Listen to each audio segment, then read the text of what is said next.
but I'm going to get to it because we've got a lot to cover. Hi, everybody. If you don't know me yet, I'm Greg Warner. I'm the CEO and founder of Market Smart. And I'm going to do a little bit of housekeeping before we get rolling with Jim.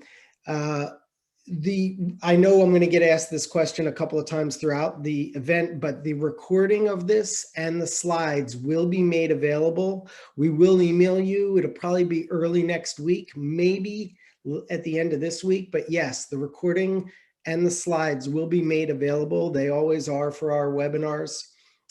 As you know, this is a no-cost webinar. It's free. Market Smart never charges for these kinds of things. It's not how we make money.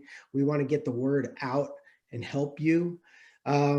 There also will be a survey at the very end of the event. And if you would, it would be very helpful if you would take that survey to help us understand how we're doing and for us to gauge interest. Let's see. And they're also, right before we get into the Q&A section, I'm going to do just a quick 1-2 about who Market Smart really is and what we do in the sector. So at the very end, if you'll just hold your horses for a minute and put up with my little advertisement, so to speak, then we'll get right back to Jim and the Q&A. So, all right, that's the housekeeping stuff. Without further ado, I'm going to introduce my friend. I wish I had more time to see you, Jim, but I guess we're all busy, and we've been, it's been a pandemic after all. So, but Jim is fairly local to me, and it's interesting, Jim, you sent me a bio that's really long because, you're one of those people that deserves a long bio. Not everybody does. And I would say you're truly a pioneer in the sector. For those who don't know, Jim has written several books, and he has been, he's conceived and conducted humongous capital campaigns. And in my opinion, he's the most astute thought leader in the sector. When I first met Jim, I said, you say everything that I try to say, but you say it in the most eloquent fashion, while I'm more the scrappy guy from New Jersey who just comes out swinging. So I really appreciate that, because I don't know how to say it kindly and nicely, but you really do. And I think we're going to get a lot of that today. So I hope you don't mind that I skipped over your lengthy introduction and did it this way, but everybody, meet Jim Langley. Good day. Good day, everyone. Thank you so much for your time. Let's get to the material so that we can have a conversation as we go, and I can respond to your questions and concerns. I want to talk about fundraising, obviously, but I want to talk about it in the context of philanthropy. And this is something we disturbingly walk past. What do I mean? Fundraising isn't possible without philanthropy. Philanthropy is the willingness of people to give of their time, talent, and treasure for something greater than themselves. Without that, we're sunk. So if you go to the first slide, you'll see I'm going to be provocative. Sorry, so today I want to talk to you about fundraising and look at it through 3 lenses. What we can do about it, what must change at the industry level, the institutional level, and the individual level, wherever we can. But something has to change, and this is why. When we first started looking at the issue of climate change, if we could go to that, climate change, many coined the phrase that we needed to save the planet. If you'll remember the comedian George Carlin, he had a wonderfully irreverent streak that had a way of bursting our pretensions and said, no, we don't need to worry about saving the planet. We need to worry about, well, there you see what he had to say. And my thesis is similar to his, that philanthropy is a natural resource that we tend to take for granted, if not exploit, if not overexpend. And yet philanthropy will persist no matter what we do it, but what it will do, what it's beginning to do, what we see significant evidence of it continuing to do, is to retreat from institutional support, from these things we call in the United States 501c3s, but this, what we're calling fundraising and how we measure fundraising results, is contributions made to tax-deductible organizations. And the reason we know they exist is that people claim tax credits for them. This phenomenon, not philanthropy itself, but giving to institutions, is contracting significantly. And it doesn't look like that trend is going to stop anytime soon. Let's take a closer look. I'm going to take us in a little bit of a flyover here, but let's make sure we know what our terms are. We're talking about, not talking about saving philanthropy, but we are talking about saving ourselves. Institutions are dependent on people, and I want to use people who are generous, forthright, giving, and want to make a difference in the world. So we all say we want to create a culture of philanthropy everywhere I go. Jim, we'd like to create a stronger culture of philanthropy. Well, let's look at that culture as it relates to institutions. And I'm going to draw an analogy that culture, whether it's at a national level, and we have several nations here represented, or at an institutional level, or an individual level, is like an orchard. And so I want to say the orchard is like philanthropy itself. The trees are the individual donors, and the individual donor is always the most important part of a culture of philanthropy. But we're confusing the two. We're so caught up in the annual yield of fruit from that orchard that we're not seeing the state of the overall orchard or the growing ill health of some of the trees. They're falling away from that traditional orchard. Next slide, please, Greg. All right, so in this flyover, let's talk about our philanthropic culture and remember these analogies. Next, please. Here's what's happening. First of all, the big flyover. What's the first thing we see? Looking at the United States, which was considered the healthiest of all philanthropic cultures as measured by the metrics I cited earlier. But we've lost 20 million giving households in a 17-year period of time. I don't hear many conferences on that topic. I don't hear people sort of saying, oh my goodness, what has happened? Because this has defined our culture. This has been a revolution of giving that has mitigated more violent revolutions and social upheavals. Our willingness to voluntarily transfer wealth has created a stable society, a forward-looking society, and one in which we were attempting to correct injustices and widen the circle of democracy, among other things. So what does it matter when that starts to decline by that amount? Again, people aren't becoming less giving, in my estimation. They're doing things like putting their grandchildren through college because that's become so expensive and their children didn't have the same economic opportunities they did. So they've decided to withdraw from institutional giving and engage in something that's more interpersonally philanthropic. I think a lot of philanthropy is going off the grid, the institutional grid, and will give. But then look at what's happened even in larger time span. So we're now down to, in the US, 53% of the population giving to support an institution or two or three or four. Actually, most people give to about 4.5 different organizations. But that's not just a recent trend, it's accelerated recently. It's down from 75% about 25 years ago. 75% of Americans gave at some point in their life, and it was split between those who gave occasionally and those who gave annually.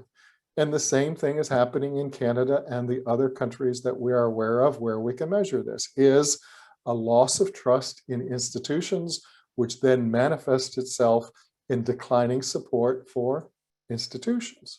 This decline appears to be certain and steady and with no change in sight. Slow, perhaps, but the attrition to date should be alarming. And again, I question why more of our organizations, more of our professional meetings are not just about bragging about what one of us might have done or a particular institution might have done, But what are we going to do about what is in fact very similar to climate change, is it's going to affect our business. It's going to cause serious, serious difficulties. And for some institutions, it will be existential. And even more disturbingly, that while we'll acknowledge that that philanthropic orchard is contracting, is shrinking, the attempt to plant new trees into that culture is not succeeding. What's the highest rate of attrition that we see is after the first gift. So you finally found a way to convince people to make a gift to your organization, and yet most of them, or the largest degree that will fall away after the first year. And more of us have moved to giving days. It's become a kind of a part of our culture. I won't quarrel with that, but I will point out that they're seeing giving to giving days is causing even higher rates of attrition than we've seen before. So from that, we conclude the more rapid, the more impersonal, the more fizzy, the way we sort of attract donors, the more rapidly they fall away. So how does this orchard become more sustainable? How do we find a way for new givers to start taking root? And what we realize, of course, is if you acquire a donor through rapid and personal means, like giving days, you're going to have to go to greater lengths to connect with them in an interpersonal way. You're going to have to follow up that first gift, and our preferred means of doing that is to interview them as to why they gave and what they hope to achieve by their giving. If you can do that through a quick phone call, great, or a quick poll, whatever, but we must acknowledge that this overall contraction is occurring. It's affecting every single one of us.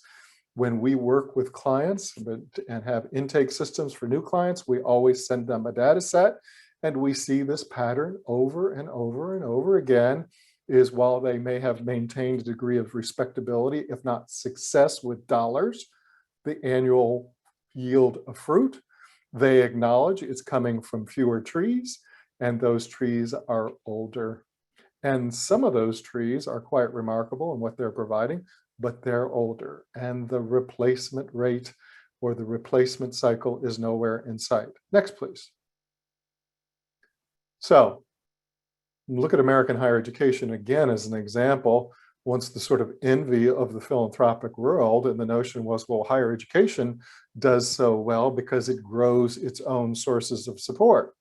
But higher education in America has seen a decline in alumni participation over 30 years. How many conferences, how many articles have you seen on that alarming trend? What's the collective will of that industry to acknowledge something is terribly wrong and to come up with more sustainable practices? He said rhetorically, but with a bit of bite to it. But look at what's happened in American higher education is that those grateful beneficiaries are no longer the largest source of support. Foundations are, and foundations are predisposed to particularly support 20 elite institutions. And that 80% of the support coming from individuals comes from 1%. So they're powerful, they're extremely wealthy, they're making magnificent gifts, but we must conclude that that leaves that industry very vulnerable, as it does all of us, as philanthropic might gets concentrated in fewer hands. This is not to disparage the people who have that philanthropic might, but to say we're all in trouble if we don't democratize philanthropy going forward, if we don't revive the middle class. Interestingly enough, the poor may be the least of our concerns because they are among the most philanthropic of our sectors, and the greatest contributions that go to the poor come from the poor. So we also have this false notion about wealth being the be all and the end all when it comes to determining where philanthropy comes from. It comes from people who care, who want to make a difference, who want to give of themselves, as I said earlier, to something larger than themselves. So our most productive trees, those ones that we are particularly dependent on, are aging, and we don't see anything coming along that will replace them. And their gifts are so large and so magnificent that if we lose them, we simply cannot, under present conditions, make it up in volume. We can't get enough $10,000 gifts or $1,000 gifts to make up for the loss of a $25 million gift. We don't have the volume in the larger orchard.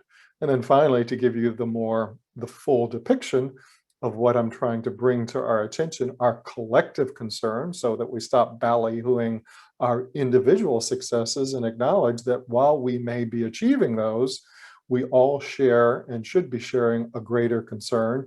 And that is, what is all of this fundraising do to sustain philanthropy itself? And is it doing certain things to capture support now that's undermining the sustaining of support year over year? So even when we look at this orchard from every perspective we do see some young trees growing. We're grateful for that. Young people stepping into institutional support, but I'll argue more and more of them are thinking off the grid and going off the grid and helping friends and not taking tax credit for it, just looking for ways to make a difference. But when they do give to institutions, they take longer. As we see middle-aged people giving, they're taking longer to make their largest gifts. And so again, when you look at the state of the orchard and its dependency on the older donor, the wealthy, if not extremely wealthy donor, you go, well, project that forward. And what do you think that orchard will look like in 10, 15, or 20 years? And while that may seem a long time away for most people, progress, as we have characterized it in all of our cultures, has been about bequeathing more to future generations than we took from the past. And this trend would suggest that will end, that this generation, that my generation and those older than me will not be able to bequeath to future generations the philanthropic spirit that we intersected, that we benefited from. And therefore, we must take responsibility for that and ask ourselves, what can we do now to start reversing those trends? Next slide, please. So take a little bit closer at this orchard, and then we'll talk about what we can do. Is again, you don't see any sort of encouraging activity that says we are about achieving greater degrees of sustainability. That every way we look at this, we see this faltering. And oh, by the way, in the last couple of bullet points, guess what? Those trees and the fruit they produce are not as passive and as trusting as they once were. They once sort of yielded that fruit to our buckets. We would like unrestricted gifts, and fruit would drop into that bucket. We would like money for endowments, and fruit would drop into that bucket. We would like money to subsidize our annual budget, and fruit would drop into that bucket. Now those trees, darn them, have started to kind of think for themselves and go, wait a minute, I'm not dropping this fruit unless I know it can be reproduced and something greater from it can be grown. So what we see is more and more donors at virtually every level, and this has been documented by people like Penelope Burke for decades, is they're asking for more impact and more evidence of innovation. They're moving consistently, systematically, aggressively away, not everybody, there's still some traditionalists, away from institutional subsidization and more towards select investment, not giving to an institution, but giving through it in targeted, select ways to make something happen that resonates with their deepest convictions. They have a point of view, they have a value set, they're looking across the span of institutions and saying, which have the best chance of realizing these outcomes that I think are essential to creating a better society. It's happening at a higher and higher degree, and most of us are simply not adapting quickly enough. We're still relying on those traditionalists, those aging trees, and we don't have a replenishment strategy. Next, please. So this sounds brash, but here's somebody who looks at data, institutional data, over and over and over again. And I have not seen a significant exception anywhere, even among elite institutions in the United States, storied institutions. Yes, you know, they have intergenerational wealth, and yet the same intergenerational erosion is occurring. Yes, they command some of the largest gifts we're seeing, but from people who are aging and they not seeing the same behaviors that they saw in those now aging people 20 years ago. Those people who they hope will step into their place are not behaving the same way. And so we watch behavior. There is this notion that everyone has that, oh, well, won't these Gen Xers and Gen Yers sort of turn into baby boomers at a certain age? No, if you look at the philanthropic patterns of baby boomers, they emerged early in life and persisted over life. So the predictor of future human behavior is current human behavior. We don't switch into the behaviors of older generations. Again, this is in no way to disparage those younger generations who are, I think, are simply looking at more fruitful and satisfying ways to give, more efficient ways to give, and looking to leverage whatever resources they have to make differences that they care about, right? So while I want to put this slide up and say no one is free from it, and too many fundraising conferences are about, look at me, aren't we great?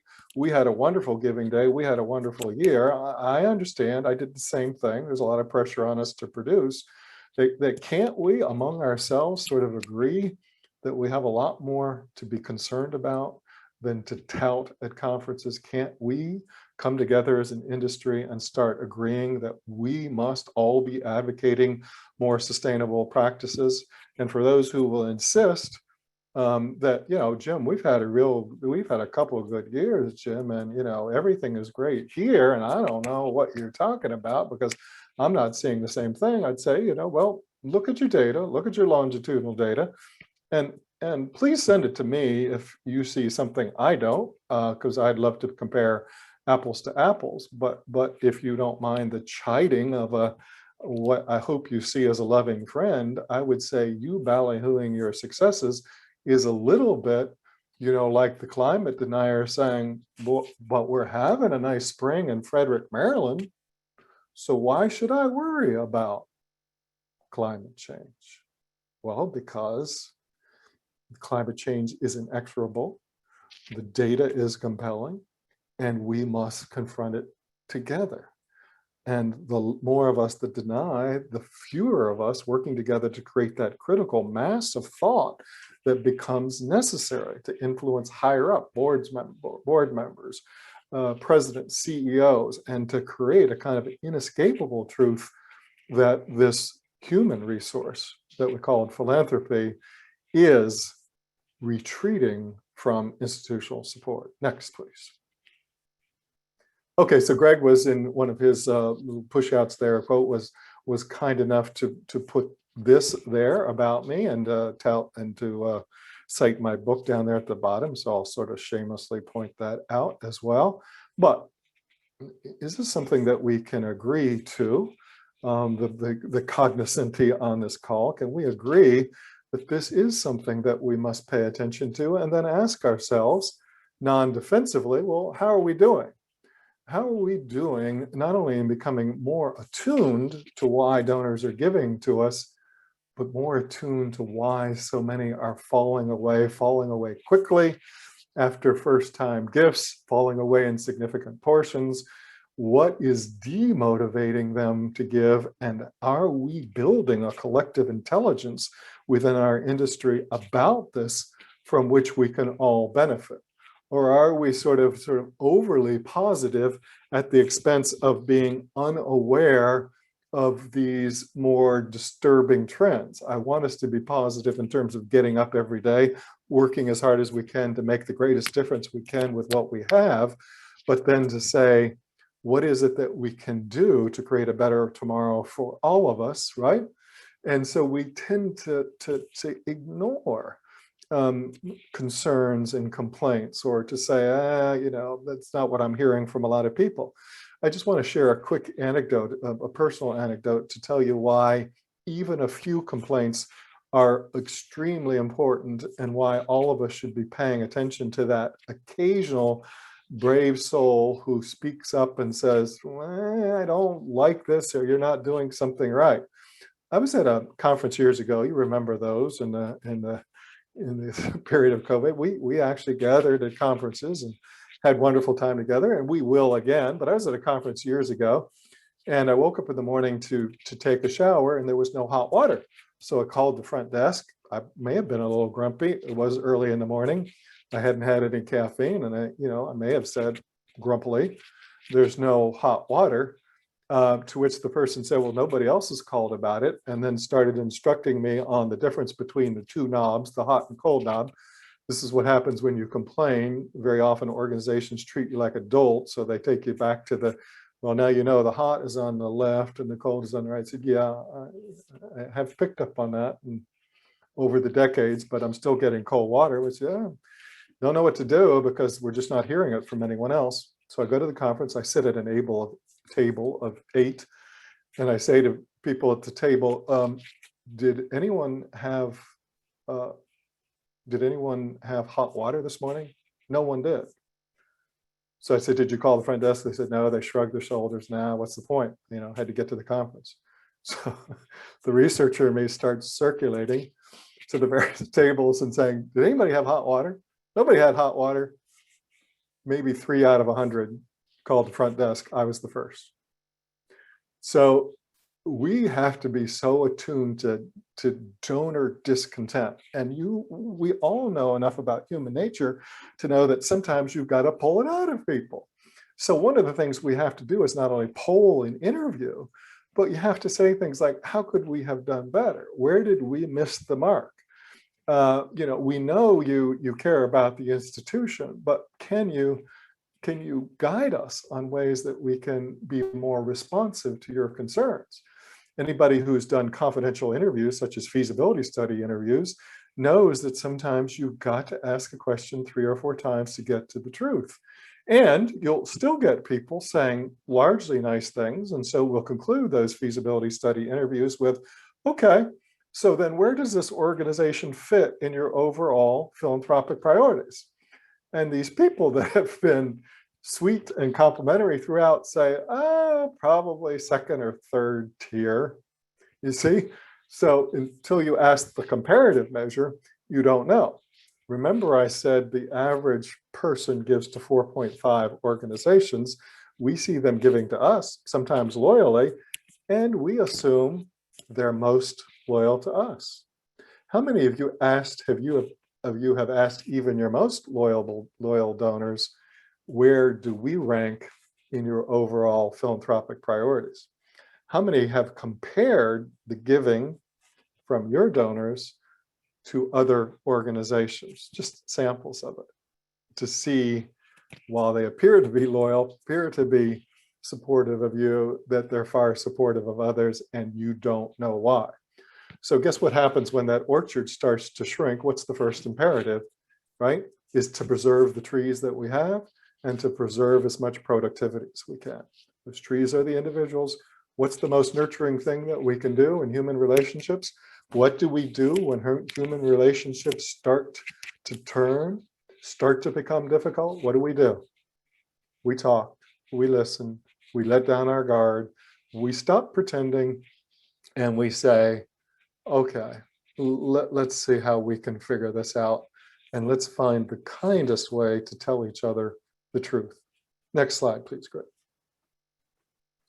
So at an industry level, can we, perhaps for your consideration, all of us say, wait a second, to all of our professional organizations, to our colleagues, can't we do a better job of understanding what has happened to this orchard, why this contraction continues to occur? Aren't all of us trying to listen to our donors and find out what works and what doesn't work? And can't we start sharing struggles and what we're learning about what motivates and demotivates donors? Can we find out why people start to lose trust in institutions? Where does that first start? Where does that loss of hope begin? Where does that personal disappointment begin? What's the first thing? Is it a big salary announced for the CEO? Is it a great big gift that makes me feel like my $1,000 doesn't matter? Is it obvious waste? Is it self-celebration? What is it that causes us to go, meh, and then from there, retreat further?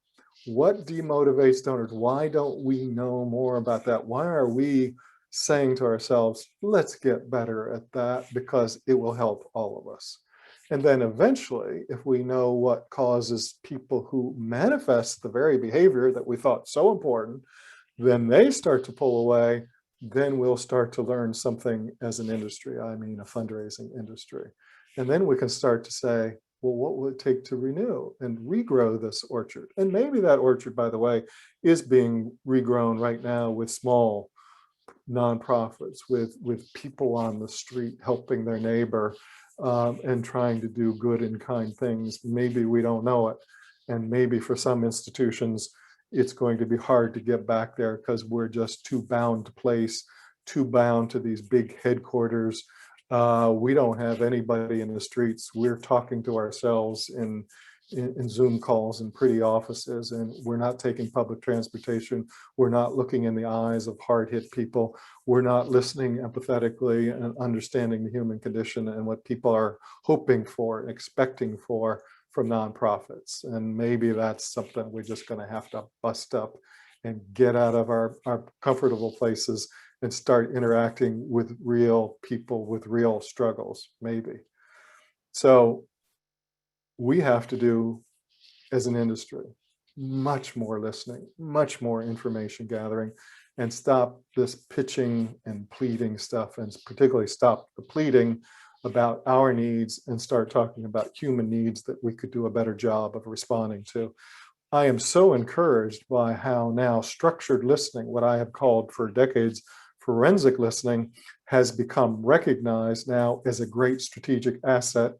I think Greg will provide everyone these slides, but that link that you see right there is from the Harvard Business Review, talking about listening as a strategic asset and how the most relevant and adaptive organizations, businesses, and industries do the best job of creating listening posts, unfiltered listening posts, and hearing the truth, not just what they want to hear. Next, please. That's what we've got to do at an industry level.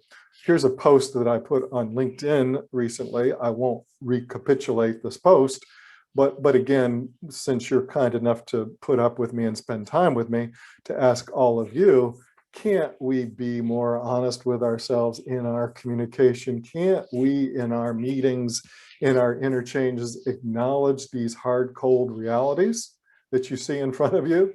So for all this touting about fundraising success and fundraising acumen and fundraising charisma, for the average fundraiser, it's much more like Thoreau's life of quiet desperation. That they're remarkable people, remarkably resilient, going through call after call after call, trying so bravely to connect with people, to strike a chord.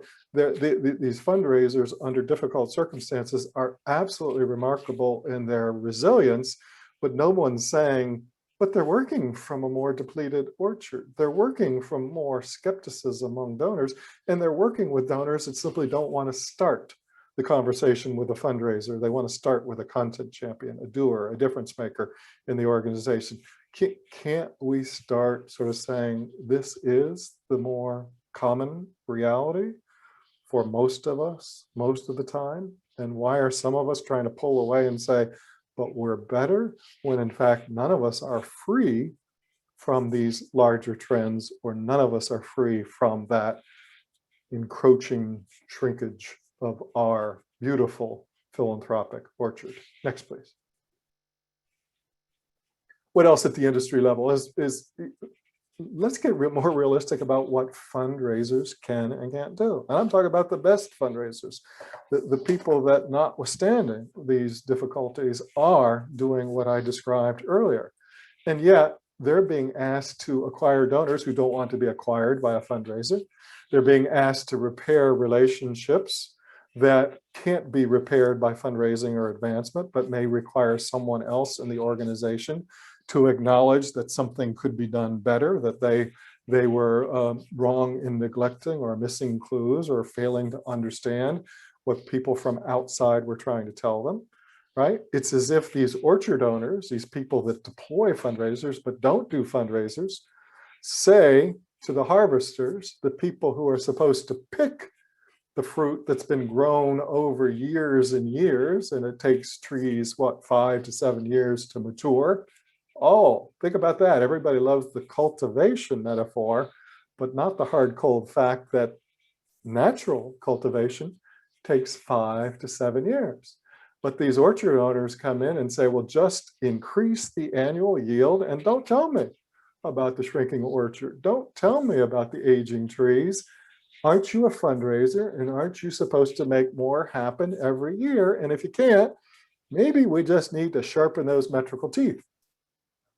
I'm not against metrics, but metrics should be a collective experiment from which we should all learn what's working, what isn't. They should not be impositional. They should not be imposed on people to do something that can't be done and to produce results that are unrealistic, particularly results that may look positive in the short run, but contribute to the loss of donors and to the sub-optimization of philanthropic giving. Okay, you got me to give what you wanted to, but I'm not so eager to hear the next thing you have to offer next year. Or it was just kind of a meh experience, that little thing you whipped me into last year to get that amount. I'm just not inclined to go through that again. Or somebody's come along and come up with a far more interesting proposition. So at an industry level, we are truly, and I mean this across industries and across cultures, national cultures, we are right now, most of us, trying to reap far more than we've sown. We're trying to reap more in fundraising results than we have sown in good deeds done by the institution, in differences made by the institution, in the relationships developed and respected by the institutions, in our attentiveness to the goodness in people. We are trying to reap more than we have sown, and we're trying to get fundraisers to make up for our shortcomings, our failures, our inattentiveness to this larger set of issues. Next, please. Jim, perhaps this is a good point to offer the poll. Absolutely. Let's do it. All right, everybody, I'm going to launch a poll here asking how accurately does what Jim just presented resemble what you and your institution are experiencing? I'll give it about 15 more seconds at most. Maybe 8, 7. We don't allow for deep thought here, do we? No deep thought. We don't have deep thought. Give us your initial reaction. All right, we've got hundreds of people responding here, so that's good. All right, 3, 2, 1. All right, here we go. I'm going to share the results. Looks like we've got about 29% say that's exactly what they're experiencing. Yep, good. Pretty close. That's a big number. 90% say, yeah, you're right. Yeah. And for those that say not really, one, thank you for speaking up and telling the truth. I think your organization has done a very good job and has maintained, if not gained, confidence through institutional performance more than just pure fundraising tactics. I think most of you would acknowledge that the reason that you don't feel that is because of institutional performance. But I hope everyone still realizes the larger data that I shared is inescapable, that in our larger culture, more and more donors are moving off that grid, moving out of the orchard, not behaving like they used to. And so while you're doing well because of that, you are not free from those larger trends. You're just outperforming expectations. But if people want to continue to challenge me, please do. We all learn from it. And I just talked about the importance of people speaking up and speaking their mind. So don't let me discourage anyone from challenging me at any point. All right, so what else do we need? Then what do we need to do at an institutional level to create a better dynamic? And that's more emphasis on institutional deeds. People want to hear about impact, right? They want to hear about current impact, and then they want you to project how you could increase that impact with more philanthropic support. right? They don't want you to say, we need more. They don't want you to say, we're doing good. Can't you help us do more good? They want more detail than that. So at an institutional level, we have to remember the four most powerful words in philanthropic support giving and in fundraising today: current impact, projected impact. Here's what we're doing with what we have. Here's what we could do if you helped us more or more people helped us. And the more concrete we can be, the more we retain confidence, if not lift confidence, through institutional performance. I and others have talked about the importance of impact for years, and more institutions are getting better at it. So wonderful. But some are just using the word impact in their solicitation. No data, no evidence. People want more than the word. All right. So we also have to engage in closer listening to our donors, not the occasional poll, but for those of you who are deploying fundraisers on a regular basis, do you have a systematic intake template? Are all your fundraisers, are all your external representatives asking questions about donor satisfaction, about institutional performance, so that you have a running poll? Is every way you're interfacing with those that have supported you and might supported you, bringing in information? Or is it still pushing out far more than it's bringing in? A new trend that we see at major gift level, but I think it will be happening at every gift level, and it certainly is, what I'll call co-creation, is people give when they're brought in early. People give to what they had a voice in. So the old days of us conspiring in back rooms to determine what people will give to and coming up with a magic menu to hand to fundraisers is being systematically supplanted by crowdsourcing, by conversation, by focus groups, in which our constituents identify their hopes and aspirations for our institution, so that when we ask for something, they see their voice and their purpose in it. And in some cases, co-creation is actually the creation of certain initiatives together, as opposed to a few people within an organization doing it. All right. And we have to get better at linking donors' convictions to organizational competencies. If we don't know how deeply those convictions run, we tend to sub-optimize giving even when we get gifts from people. And so we have to get better at interviewing to get down into the deep why of people giving. Sometimes that can be psychological, it can be familial struggles, it can be health issues, but it all seems to be deeper and more personal than traditionally we've recognized. My favorite anecdote, which many of you have heard about that, was, I think it was the San Francisco Symphony Orchestra, maybe 12 years ago, trying to figure out how to do a better job of building support, learned by doing studies. No one gives to a symphony that hasn't attended one, right? So there's a good lesson for all of us, as basic as that sound. If you can't get people to cross your threshold conceptually, intellectually, or actually, what makes you think they're going to be so inspired by paper or by video that they're going to give? So they learn no one gives to a symphony that doesn't actually experience a symphony. But then fascinatingly enough, well, who's most likely to go to a symphony? Someone who played a musical instrument as a child. What are the real roots of giving to your organization? What are the real roots of the convictions of people you're meeting with? And are you listening to that? Are you learning from that? Are you getting to know people so well in your qualification, your discovery visits, in your early interactions with them, that you're developing a deep knowledge of who they are? And sometimes just asking truly curious questions is a great way of showing respect for people. All right, so we've got to do a better job of this.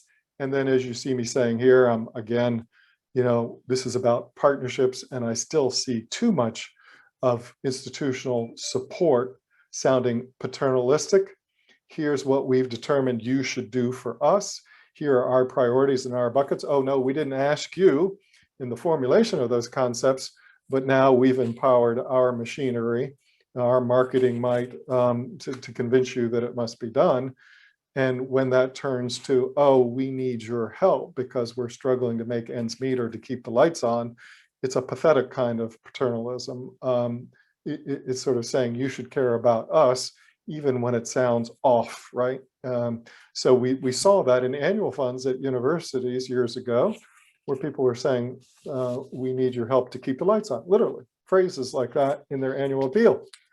And their alumni, who they had taught critical thinking skills to, said, you didn't factor that into that pricey tuition bill you sent me? Next, please. More honesty, I think, that I would advocate and ask for you to consider is fundraising, when you look at it, really doesn't acquire donors. What does is institutions defining purposes, making differences over long periods of time, showing where more differences can be made that makes donors receptive to fundraising appeals. But fundraisers, if they have to make donors receptive with little or weak information, is an extraordinarily hit or miss proposition. So what is it we're doing to create conditions that will make fundraising possible? And if we don't know donors' values and we haven't learned from their convictions and experiences, how can we put forward material, ideas, and initiatives that resonate with them? Next, please. Current donors. So we've all said, well, the first thing you need to do if the orchard is shrinking is to keep the trees you have and keep them as productive as you can. And most of us have some group of people doing stewardship and donor relations. Wonderful. Again, great people doing great things.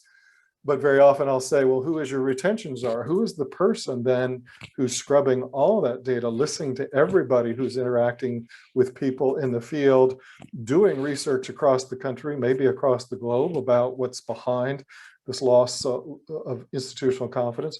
Who's then crunching all that data and coming forward with new strategies to reach out more actively, maybe reallocate resources so that more time is spent listening and less time pitching, less time fundraising, or as I once said, eliciting more testimony and soliciting less. But who's the mastermind of that? So you got some hardworking people in donor relations, and you've got people, trying their best. But is someone actually doing it? You can't tell you how many times, wonderful clients, where you sit down and listen to people in areas like stewardship and donor relations, and they're trying very hard to both listen and push out the right information, but they say, we're not empowered to then actually create new retention strategies or to clamor for new practices or new behaviors. So all we can do is sort of repair and nurture within our means, but it's not a part of a larger institutional strategy that says this is the role of the board, this is the role of the CEO, that they're not empowered to make it an institutional ethic. They're simply empowered to do the best they can with precious few resources they have. So if we're going to get serious about maintaining the size of the orchard we have to make it an institutional ethic, and everyone has a role in it. So if you give gifts to multiple organizations, like many of us do listening today, aren't you impressed after you give a relatively nice but not extraordinarily gift to a nonprofit for the first time and you get a call from a board member thanking you? And that's what's happening for those enlightened organizations who realize that boards do more than oversee. They represent the top of the organization. And when you hear from the top of the organization, you're impressed that they're actively managing donor relations. And they should have a portfolio of either major gift donors or loyal donors, let's say of 20, 30 years or more. All right, so these are the things we need to learn. I've made these points before, but where is it? Who's pulling it together? And if you're pulling it together, good, let's start merging that information, because maybe we can create a national, international database that all of us can learn from in our collective effort to save philanthropy as it manifests itself in institutional support. Next, please. So the hard, again, truths, mature institutions, anybody who's been around 20 years or more, is going to, no matter what it does, and every consultant that monitors this over time is going to tell you this, that no matter what you aspire to in terms of acquiring new donors, 80% of what you raise in a 5, 7, 8, 10-year period is going to come from current donors. They're already connected, they already care, they're going to be responsive, they're going to listen more closely.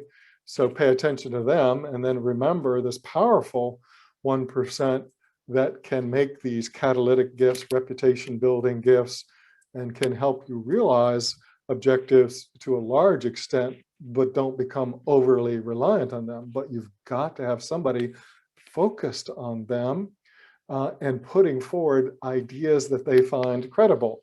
I remember the first time I was a party to securing a gift of $110 million, which was before many storied institutions had, including Ivy League institutions. You know, and you go to conferences and people say, how do you do that? And you say, well, you need $100 million idea with $100 million budget that looks self-justifying to somebody with $100 million. A lot of people want a $100 million gift, but don't get the other parts. All right.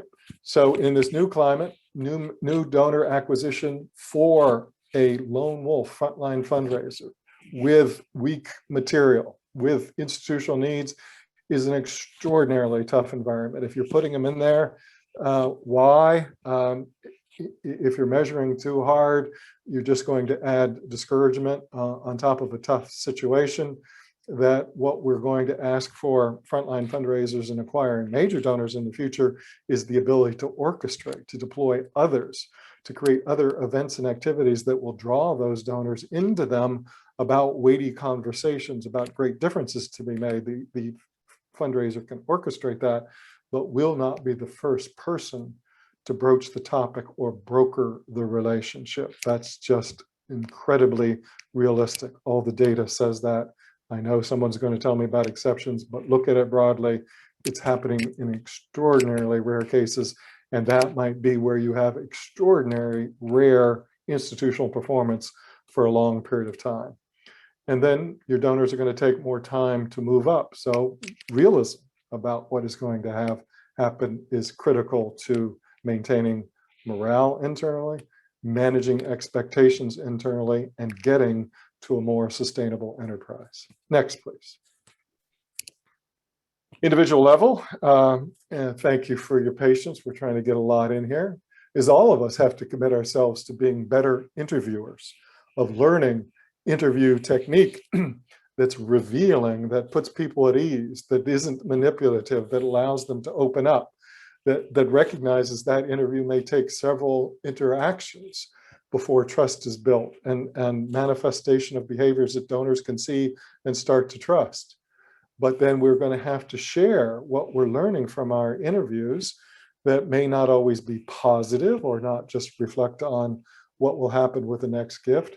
And as we talk to various donors, we're going to have to do more than just file individual contact reports, but file pattern reports. You know, if you interacted with, if any of us interacted with 30 donors in the last month, what were we hearing? And that assumes we were asking common questions, probing about institutional performance, probing about individual satisfaction. How at an individual level can all of us start to say, we need to bring more outside information in. We need more market research. We need more focus groups. We need more discovery exercises. All of us starting to say within advancement operations, why are we talking among ourselves what donors might do? Why are we trying to guess how a case for support or a proposal might work for them? Why aren't we gathering more information first? We have to turn that lens around and say, as someone in advancement, just keep advocating. We are as good as the research we have. Yes, we've developed an expertise by listening to a lot of donors, but even then, we know times are changing, values are changing. COVID-19, for one, has had a profound impact. Things like Black Lives Matter has had a profound impact on the lives of many people. We're seeing more serious donors, more donors bent on fundamental change, right? Are we picking these things up? Are they getting back into the organization? Are we communicating them as effectively as we might? And are we using traditional one-way vehicles and making them become more interactive? Now, here's another little poke here, but lots of people into social media, but most of the media I'm seeing isn't very social. It's just bragging about institutional performance or institutional stars. It's not asking anybody's opinion for anything. It's not reporting on constituent opinion. It's not reporting on anything, nor is it provoking any kind of conversation. It's not social. It's just using a new media in the same old way. Look at us. Next, please. So at the individual level, when we're looking for jobs, when we're interacting with our colleagues within an organization, we have to give up the lone wolf school of fundraising. We don't do anything well by ourselves. This is a highly interdependent field, and no matter how good any of us are, we need others, we need colleagues, we need good collaboration models and vehicles within.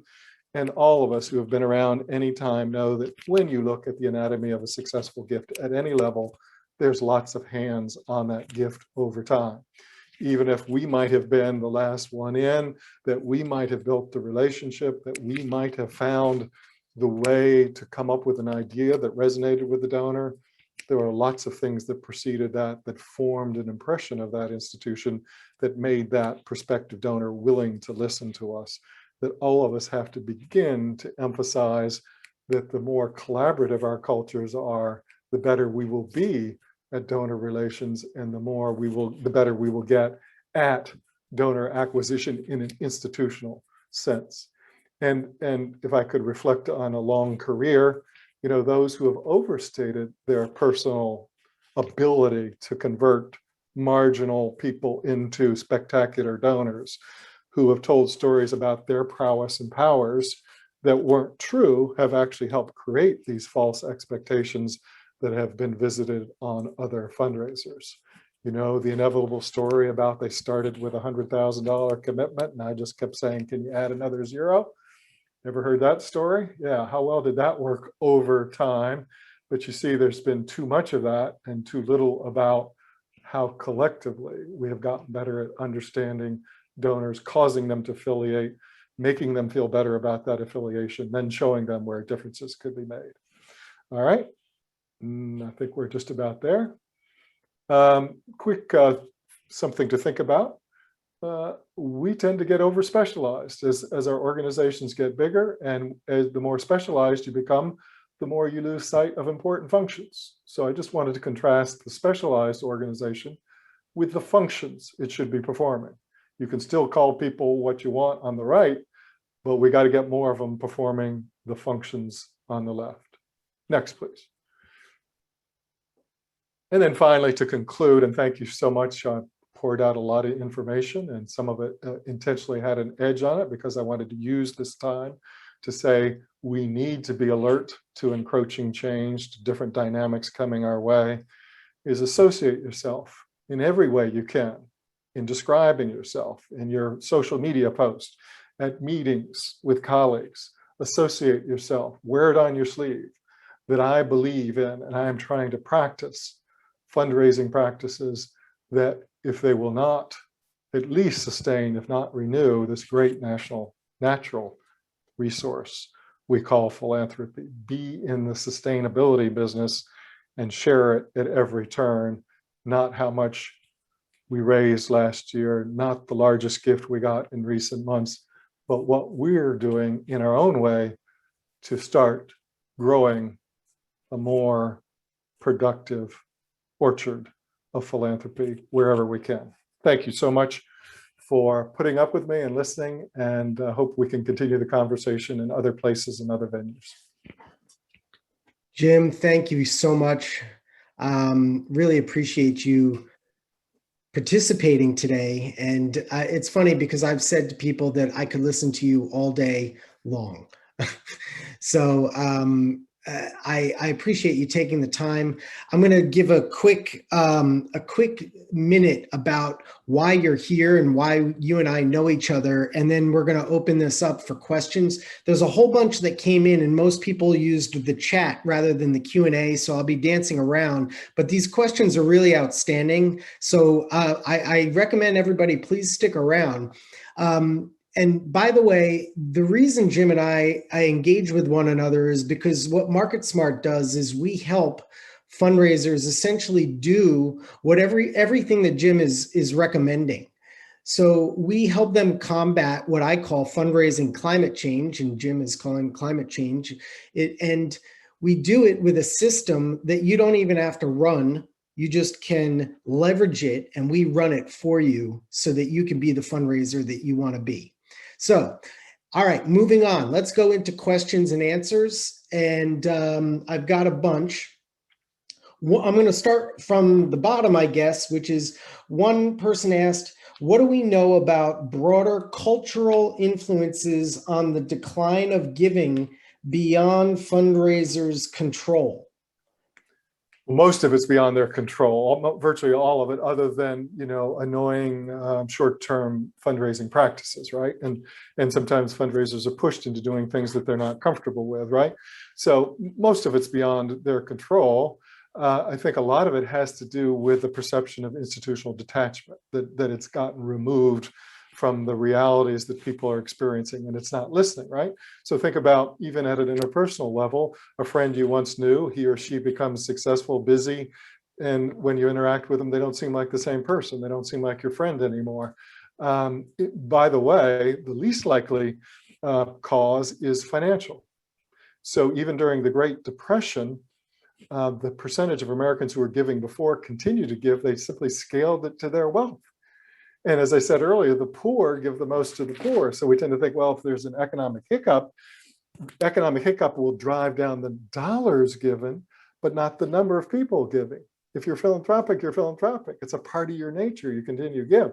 So the fact that we're seeing people fall away from institutional giving tells me they're just redirecting that philanthropy.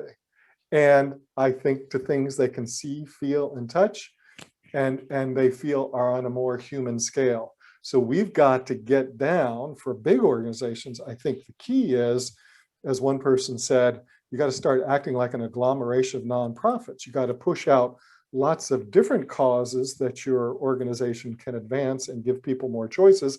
And you've got to engage at a more human level. You've got to spend more time and money on listening sessions and less on all that other stuff. I agree. And by the way, some folks are asking, they may not have been here at the beginning, but yes, all the slides and the recording will be shared with you in the next few days. Also, so let's get back to the questions. This is interesting. Is it possible that donors and supporters get demotivated when treated by the size of their gifts, when donors are not seen as humans? So it's kind of, I think what they're saying is, yes, in creating these giving levels, I mean, that may motivate some to give more, but it may demotivate people to give it all. Yep. What do you think? I agree. So everything's nice round numbers. It's totally wrong, right? So what if you went to the grocery store and everything was $1, $5, $10, $100? You'd go, somebody's packaging this, right? So what does it cost to do? If you're launching a new initiative, let's say, you realize the impact it has on a donor or a group of donors if you say it's going to cost $747,000 as opposed to $1 million, because it looks like you actually have a budget. You just didn't pull a number out of the air. And then look what's working at an annual level, and look at how many nonprofits have gotten very smart about, $100 stocks a shelf in a food bank for a month. $100 creates microloans for women in the subcontinent, and can help them become self-sustaining. Digs a well in Africa, right? Look, somebody's getting smart out there that the consumer wants to know what I'm buying with the amount requested. So that's it. It is demotivating when it's about meeting dollar amounts, campaign amounts, and you giving at certain levels versus accomplishing budgeted tasks. If you give, we've delinked impact from the request made. Going forward, if we're talking about major gifts and principal gifts in particular, but I would argue annual gifts, is you got to be better about relating the amount asked to an increment of difference making. Excellent. All right. So taking another turn, totally different kind of question. How much influence does the reported decrease in, religiosity influence people on their willingness to give? Yeah, there's an astute question in the sense that somebody knows their philanthropic history and their American history, right? So that religiosity was the great predictor of giving and most money given in the United States of America for most of its history, the primary objective was for religion itself. But I would say that as religion may be becoming more spiritual, again, you'll maybe say I am falsely optimistic. What I think is happening is people may be becoming less denominational, or maybe less identifying with particular faiths, but there is a spiritual dimension to the human experience that will be important to some. And so they'll act spiritually, and they will have a degree of religiosity about the environment, about social justice, and the way we'll determine where religiosity is the linkage of time given to a cause. Time is the most precious commodity of all. So if you want to know what's important to people above and beyond making a living and taking care of their family, look where they spend their civic time. And when you see time given and support, financial support on top of time, you're seeing the equivalent of religiosity. In other words, a belief system and a determination to act on that belief system. So I think it's becoming more diffuse. I don't think it's going away. Just have to rethink it. All right, so I'm going to make this the last question for the sake of time. Thank you for spending this extra time with us. How has the increase, and this is a very, this is regarding colleges and universities clearly, how has the increase of the cost of college possibly affected this climate change? Huge. So nowhere have we seen a greater loss of individual support than in higher education. And then you say, well, what happened? It was, well, the market will bear increasing cost at a time when the economy sputtered and stalled, the middle class became contracted, more people incurred debt. And here's what happened. So back to a question you asked, Greg, but in a different way, is we tend to think about giving as kind of goofily non-critical, just done out of goodness out of your heart. But most donors are making certain kind of calculations. So what our alumni saying is, was the value of my education greater than the cost? If the value of my education over time was greater than the cost, I'll make up the difference. If I'm philanthropic, I'm going to continue to give. If it was equal, don't bug me about giving back, folks. And that's a lot of them right now. You keep saying give back, and I'm still writing those bleeping checks every month. And why isn't somebody listening to me that, why do you expect me to give when I'm still paying off debt? Higher education has kind of missed that on a massive scale. Not everybody, but that's created that. Then if it's the value of my degree was less than what I paid for it, you've got real problems there. But how many of us listening on the higher education side know how many alums, what percentage of alums believe the value was greater, equal to, or less, and then how that relates to their age? Yeah, you know what? And there's one more that came here in the end that I'd like to address, because I think it's important, and I want to debunk a myth. And I'm going to see if you agree with me, and then we'll be out of here. All right. Is that one person wrote, "We aren't talking about the growing wealth gap and its drivers. I think this is part of the philanthropic climate change." Do you want to take on this one and see if we agree, or you want me to go first? Go for it. All right. So you alluded to this in the beginning, is that during the Great Depression, people gave more, and the poorest among us, especially if they're religious, end up giving more as a percentage of their total income. Incredible. Pardon me? Absolutely. Oh, you agree? Okay, right. Absolutely. So I guess my answer is the wealth gap has nothing to do with philanthropy.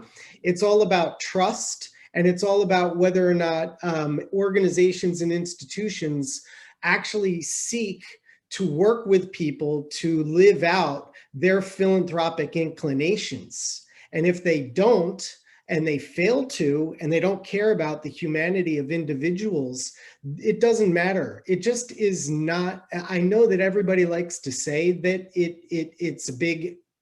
So anyway, I'll get off my high horse. This is your show, sir. Let's see. Well, no, you said it, brother. Amen. You said it. That's it.